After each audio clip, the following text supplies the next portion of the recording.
অবশেষে খুলতে শুরু করেছে মালয়েশিয়ার কলিং ভিসার জট, যে সংশয় গত দুদিন আমরা দেখেছি গণমাধ্যম এবং সামাজিক যোগাযোগ মাধ্যমে, সেটি এখন অনেকটাই পরিষ্কার হয়ে গেছে প্রবাসী কল্যাণ মন্ত্রীর একটি ঘোষণার মাধ্যমে।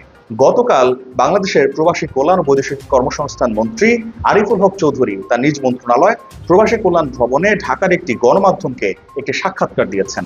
সেই সাক্ষাৎকারে তিনি একরকম নিশ্চিত করে বলেছেন কলিং ভিসা সহসায় চালু হচ্ছে, এবং এটিও বলেছেন আগামী জুলাই মাসে মালয়েশিয়ার একটি প্রতিনিধি দল ঢাকায় আসছে।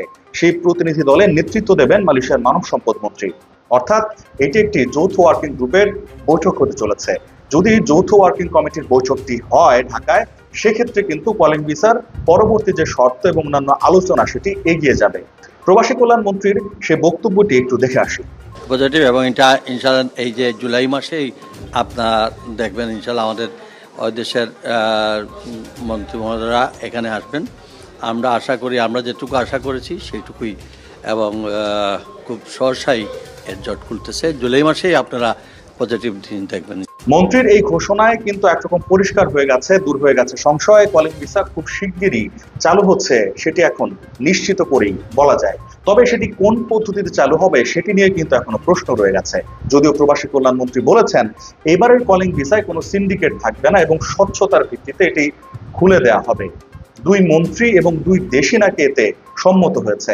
আমরা কোনো সিন্ডিকেটের সঙ্গে আমরা কোনো অতীতেও আমি বলেছি কোনো সিন্ডিকেট আমরা বিশ্বাস করি না। কোনো সিন্ডিকেটের সঙ্গে আমরা আমরা কোনো এই সীমাবদ্ধ জন্মতে থাকবো না। একই সঙ্গে মালয়েশিয়ার মানব সম্পদ মন্ত্রী মালয়েশিয়ার একটি গণমাধ্যম নিউজ স্ট্রেট টাইমসকে বলেছেন এই কলিং ভিসা বা মালয়েশিয়ার শ্রমবাজার বাংলাদেশিদের জন্য স্বচ্ছতা এবং ন্যায্যতার ভিত্তিতে তারা চালু করবেন এবং শ্রমিকদের কল্যাণ সবার আগে দেখা হবে।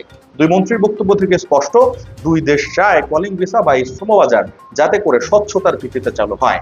এখন দেখার বিষয় সিন্ডিকেট কি আসলেই থাকে নাকি কলিং ভিসা উন্মুক্ত হয়ে যায় সব রিক্রুটিং এজেন্সির জন্য। তবে সেটি দেখতে হলে কিন্তু আরো কিছুটা সময় অপেক্ষা করতে হবে। তবে কলিং ভিসা সহসায় খুলছে এই খবর মোটামুটি এখন নিশ্চিত। তাই মালয়েশিয়া গমনেচ্ছু বাংলাদেশের কর্মীরা এখন কিছুটা স্বস্তি পেতেই পারেন।